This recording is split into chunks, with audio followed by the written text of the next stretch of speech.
Welcome to Talking Live. I'm Dr. Robi Ludwig, and thank you for joining us during our pandemic special. We have a very special guest today. He is one of my favorites, Larry King of Larry King Live.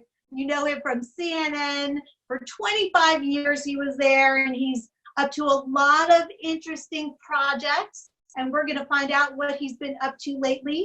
Larry, thank you for joining me. Robbie, it's always good seeing you. You look great. I've missed you.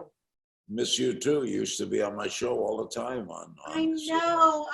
And I have to say, Larry, really, you are associated with some of my happiest TV moments. I used to come on your show all the time. We used to discuss Scott Peterson. You let me host one of your shows, and you also wrote an introduction to my first book. I've been doing my new show for a while. We'll have you back on. I would love that. Many people know you from Larry King Live. You've since gone on to host a show called Politicking with Larry King. And also you did an amazing special with Positive Voices during COVID. How'd you get involved with Positive Voices? My stepson, Danny, is at the University of Pennsylvania, and that's where I forget my co-partner, who's a very bright guy, Jim, he sets up a twice a week Positive Voice, and we talk to people like you. We got to schedule you in different areas of coping with COVID. What areas of expertise people are saying about dealing with this pandemic.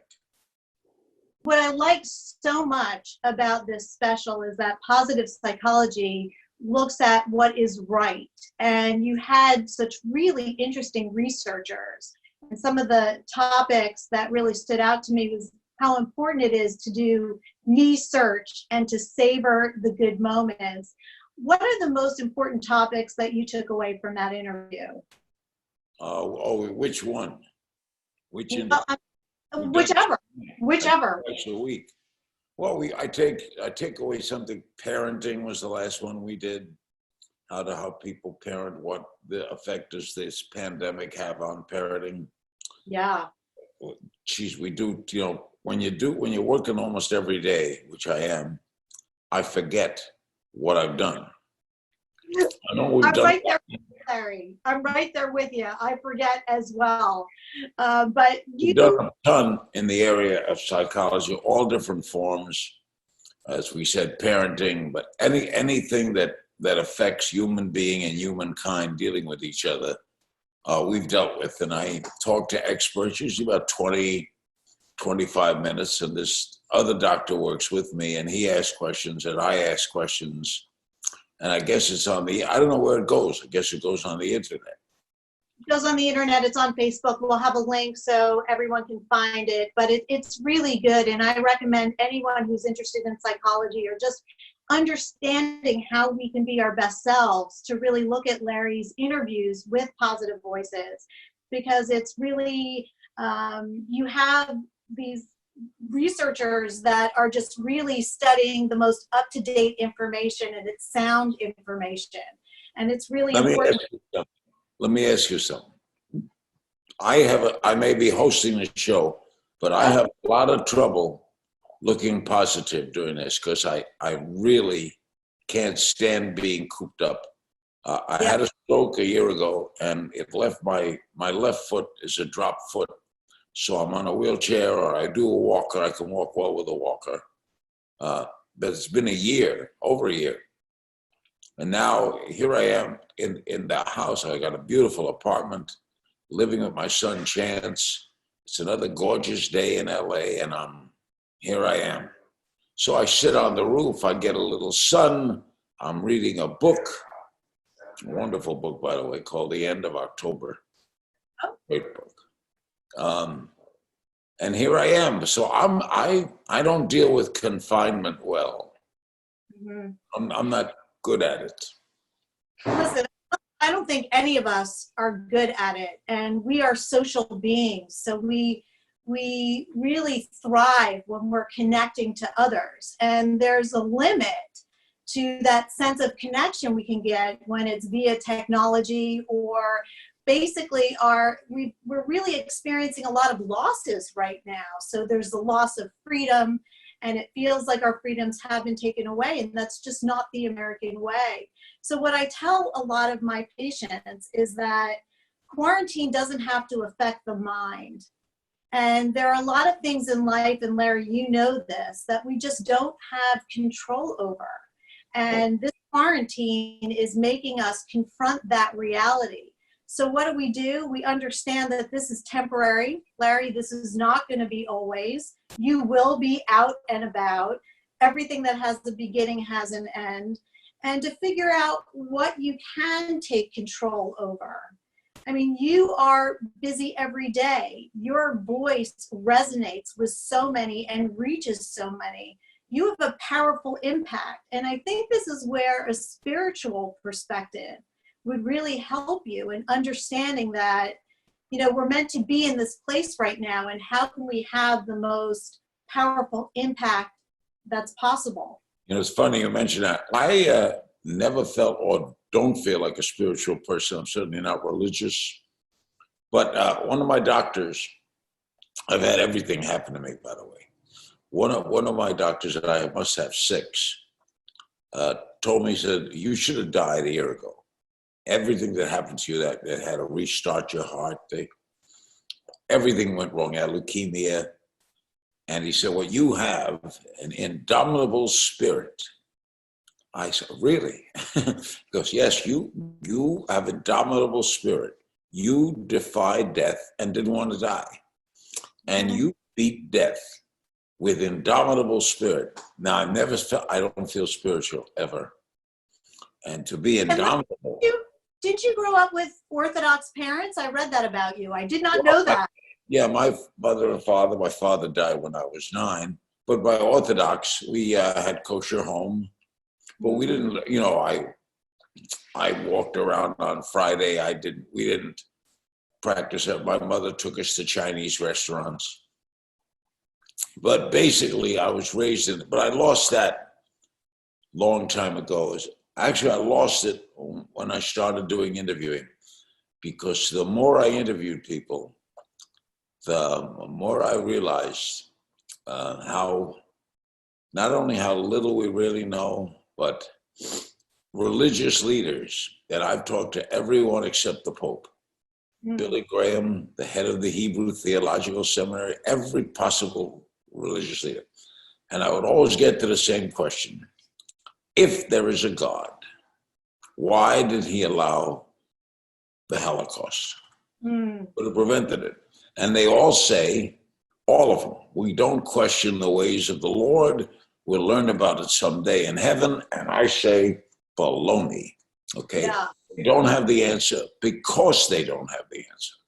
They don't have the answer because they don't know.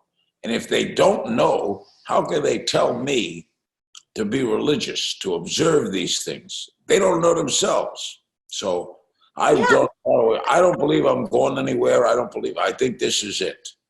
So my indomitable spirit is keeping me going, whatever that is. Do you think it's passion, Larry? Oh, I have a passion for work. I have a passion for everything I do. That's another thing, being trapped in here reduces my passion. The passion to do what? Go into the living room? Now what? Listen, at least you're not going to the kitchen, which is where I go quite frequently, which is not a good thing. I have nothing to do with the kitchen. Larry, listen, I think it's just tough, and we are having quarantine burnout. A lot of people are rebelling. I'm sure you see it in the news. How do you think this quarantine has been handled so far? I think Trump has done a terrible job. I think the administration has failed miserably. They were late getting it. They had warnings in December. They didn't heed them. Now they're asking cities to open up. And I won't go out. Yeah, I wouldn't want you to go out. That tells me that I can go out until I'm and I'm in the high risk. I'm 86 years old. I've got all these things that have been wrong with me. I'm in the highest risk. Right. So I'm as careful as can be, but I think this has been handled miserably, miserably.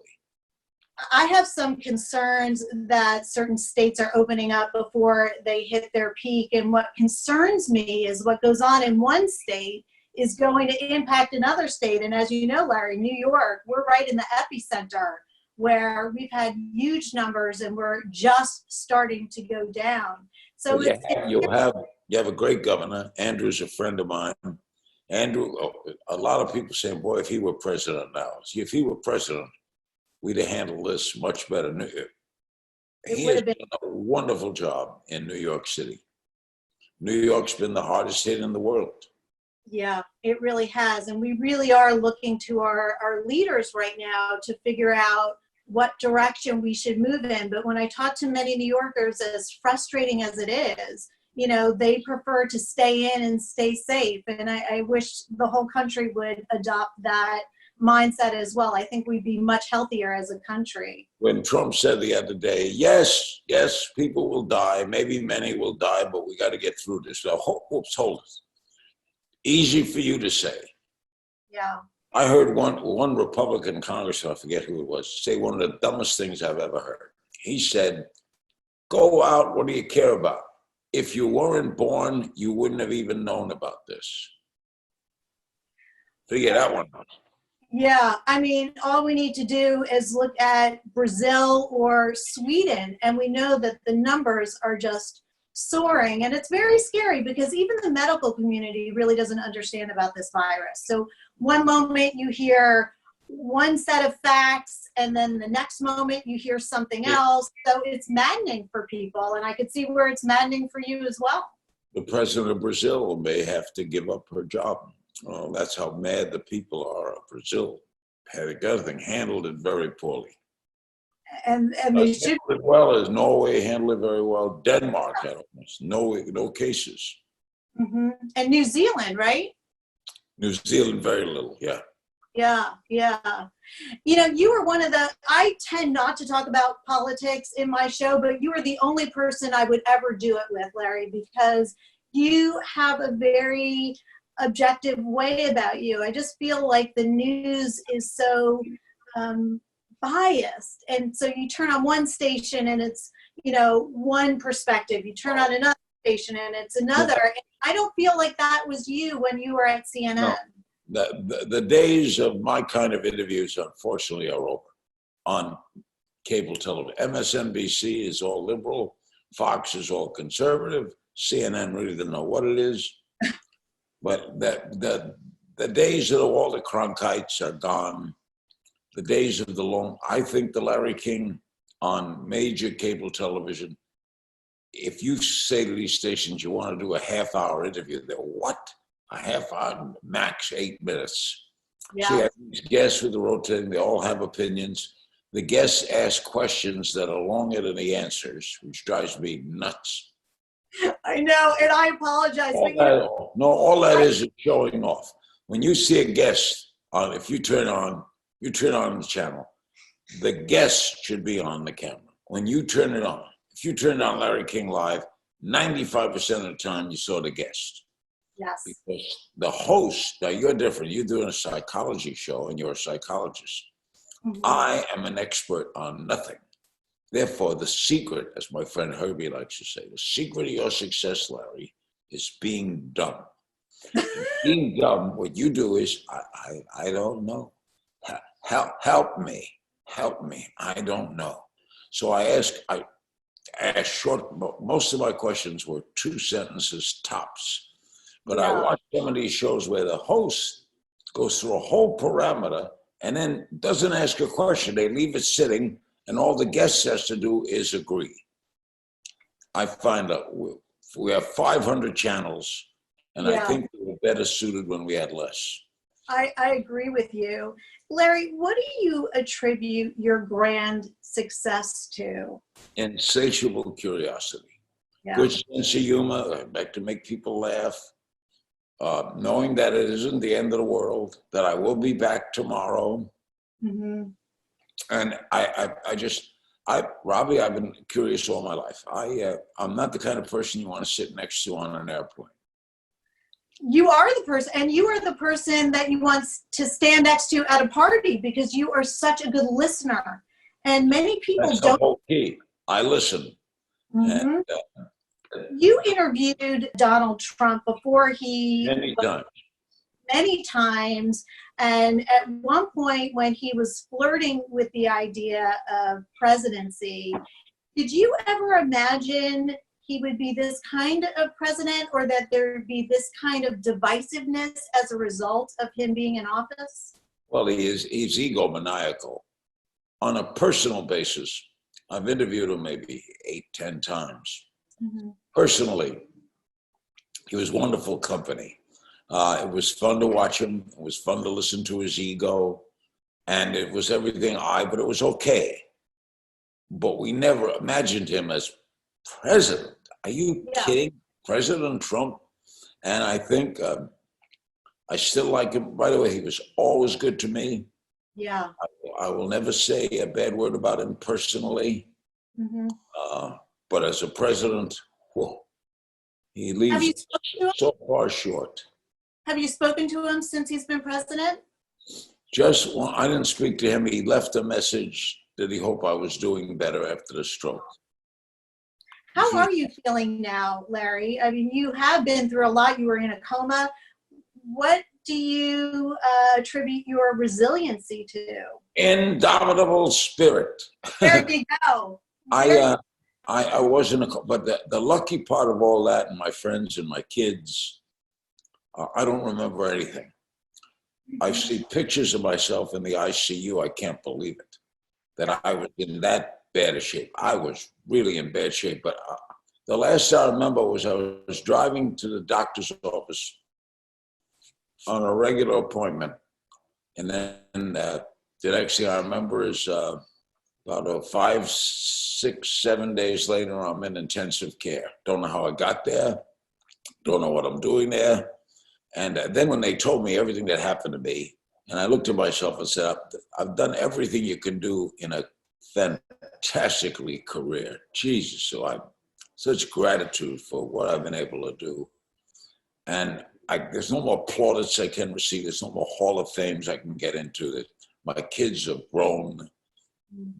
The boys are 21 and 20. The other kids are older. And I said to my son, the 21-year-old, I want to buy it. Can you find me a pill in which I could just exit the planet? You know, I'm ready to go. I want to go. And he started to cry and he said, you can't go. You can't go. And that kept me going. Without that, I don't think I would have. I don't think that indomitable spirit would have held up. But it did, and I thank him forever. I thank him forever for that, because I like being alive. And we need you here, Larry. Oh. You're not the only one that needs you. We need you. We need a talented, neutral voice that can interview anyone and help them say what they need to say without feeling attacked. And that is part of the reason why your career has been so stellar, is that you would ask questions and people would feel comfortable with you. Was there anyone you didn't feel comfortable interviewing? The key is basically simplicity. You know, when the Iraq War was on, and I would have different guests on every night, I always ask the same question: what happened today? And I let these experts tell me. See, they know what happened. I don't know. I don't know more than my guests. I don't know more law than a lawyer. I don't know more psychology than a psychologist. Don't know more science than a scientist. Every guest I have on, unless it's someone who's a victim, has much more knowledge of the subject than I do. And I always appreciated that. That guy or that lady is smarter than me in their area of expertise. And I have the opportunity to ask them anything I want. What a privilege that is, and how much knowledge you gain. My God, the things I've learned, the people I've been able to interview. I've forgotten people I've interviewed. I think about it. Oh yeah, I interviewed him 12 years ago. Oh yeah, that's right. I interviewed him. I knew him. Oh, it's just, again, I'll tell you something, the truth, Robbie. I pinch myself every day. that I accomplished what I accomplished. You know, this poor kid from Brooklyn who was on relief, we were on relief for 2 years, which they call welfare now. New York City paid for my first pair of glasses. We were really badly dirt poor. And to be where I am now, I have so much gratitude for that. Yet, why am I dissatisfied with being holed up? I still feel cramped. Yeah. Why? I'm cramped. Yeah. So you have to find a way to use that energy in a way that's productive and life-giving to you. Right. You're going to feel cramped. So how do you use that feeling and help yourself to feel liberated in whatever way you can right now? I do the best I can. You know what? What's that great statement? All you can do is all you can do. It is what it is. Was there anybody, Larry, just in getting back to the other question, who ever made you feel uncomfortable or that you were nervous interviewing? Nervous, well, the first time with Sinatra, because I put him on a pedestal. Yeah. Jackie Gleason got him for me. He didn't do interviews, and he owed Gleason a favor. And that was the favor. And so when he sat down and I sat down, I was nervous. And what I did goes back to my first day ever on the air. I didn't pretend to the audience that my good friend Frank Sinatra was here. All I asked was, why are you here? And he told the whole story of Jackie Gleason getting him there. And once he started to relax, then I relaxed. I was nervous the first time in the White House. I can't say, I guess those are the only two times. And my first day on the air, I was nervous. And what I did was I told the audience that it was my first day. And I learned something that day is take the audience into your situation. And you can't lose. You can't lose. In other words, the audience knows that I don't know more physics than the physicist. Therefore, we're learning together. The audience and I are learning together. I have the great privilege of being the conduit through me to the audience, but it is a privilege. And I don't know where the gift came from.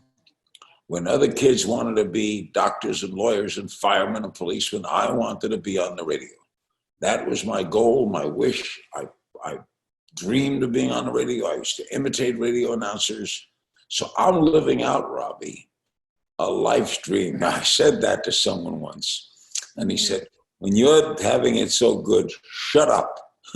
People don't want to hear how good you are having it. Well, I certainly want to hear it. And I do believe that sometimes we're just in touch with what we're meant to do. And the world is better for you following your dreams and having your dreams realized. That is for sure. Where do you see the future of television going? It's now in such an unusual space with social media. It's very different. You know what, Robbie? No one can predict anything. Technology is so far ahead of us. You know that I was told this, I have a flip phone. I don't have a cell phone. I have a phone. It's a phone. That's all I use it for is to make calls, receive calls. I don't send texts. I don't like to receive. I like the sound of communication. But I'm passé with that. I miss the typewriter. I miss the digital phone. I love that. All that's gone. But the technology is ahead of us. And since it's ahead of us, we're always catching up. We're in a state of following. Someone told me that in that cell phone you have, I'm sure you have a cell phone. In your cell phone is more knowledge than all of the knowledge that went to taking us to the moon. It was all the work that they did in those laboratories and all is in your cell phone and beyond. That is scary. It is scary. I had an expert on recently who worked in the Soviet Union and here, and he works on dealing with people who cut into machines. What do they call it when they're? Anyway, he told me that even when you delete on your little machine there, it's not deleted. Ah, It can always be brought up. So whenever you think, oh, it's done, somebody will know how to get into that. true. Very. It's another thing I respect is privacy. And today there's a great loss of privacy. And, it's gone. Privacy's gone. What do you think about tracking? They're thinking about tracking people to identify who might be ill and who's interacted with whom. It's good and bad. All science, hey, if we never invented the airplane, no one would have ever died in an airplane crash. Right. Okay, so every good contains a bad. The chain grocery stores put out the small grocer out of business.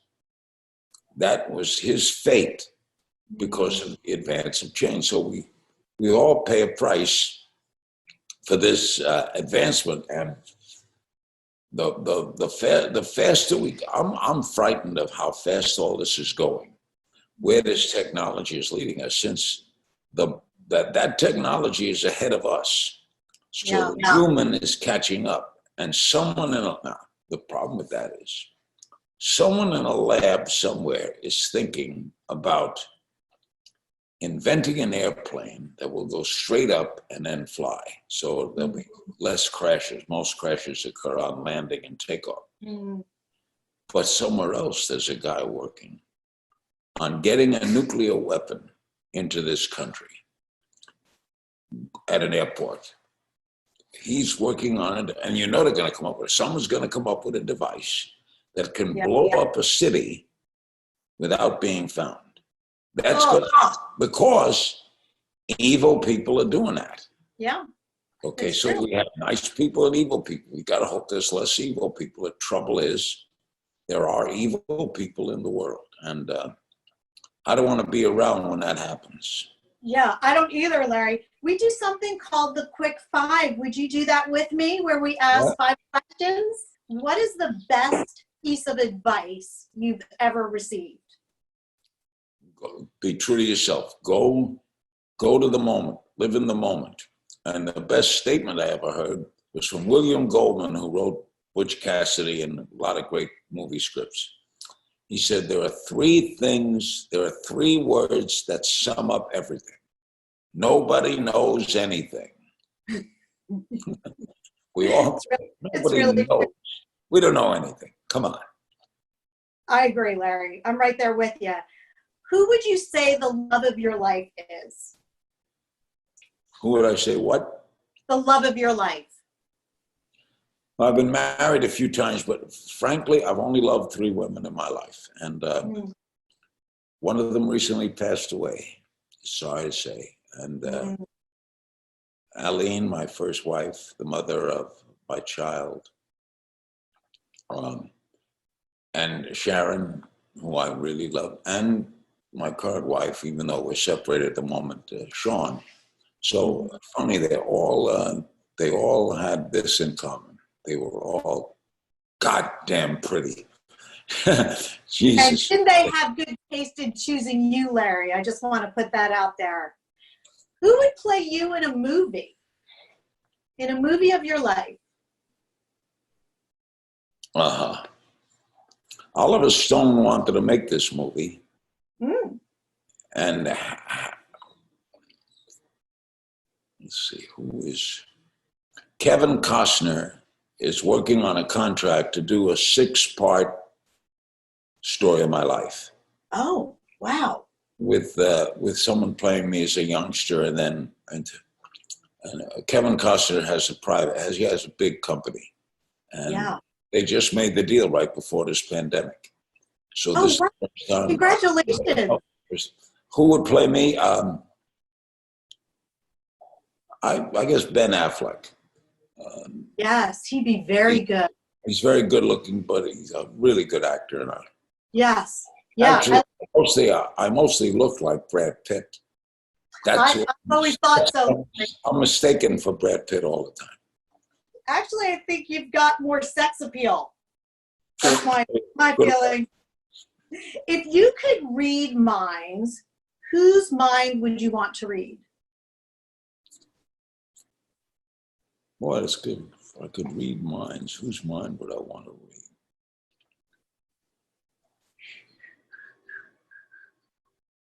I guess the answer would be Trump. I like to find out what goes in that kind of ecosystem. Like Trump is incapable of saying I'm sorry, incapable of saying he made a mistake. He has no capacity for it. He has no ability to deal with taking people in his wings. Like during this pandemic, he doesn't have any ability at comfort. How does that tick? If I could get into that mind, what does he think about when he wakes up at 4 o'clock in the morning when he's all by himself? Well, if anyone could find out, Larry, I know it's you. So I'm waiting for that interview. And the final question is, if a genie could grant you 3 wishes right now, what would you wish for? I think I know what one wish would be. End of the pandemic. Yes. Oh, I'll tell you something. I'd like to live forever. Yeah. Oh, yeah, I would like to live forever because I'm so curious and I want to know what's going to happen. Yeah. My wife said to me, if you live forever, you won't know anybody in 30 years. And I said, I'll make new friends. You'll meet new people. Yeah, well, I'm curious about the world, so I don't want to go. And I don't want you to go either. Oh, you know what my 3rd wish would be? What? 100 more wishes. There you go. That's smart. That's smart. I just want to say, Larry, that I love you so much, and I just appreciate everything you've ever done for me, and I admire you as a person, as a man, and I really mean that. And I wish I could be with you in person, but I know it's not safe, and I'm just so thrilled that you agreed to do Talking Live, and thank you from the bottom of my heart. Thank you, Robbie. And we still have that chemistry, Robbie. Even though we're miles apart, Robbie and I always had a thing for each other if given the right circumstance. Wow. Given the right circumstance, good luck. In other words, if you put us in a locked room, I'd never get out. We'd have a good time. You bet. Oh. We'd have fun. That's for sure. To wipe the smile off my face. I love you. And stay safe and stay healthy. You too, darling.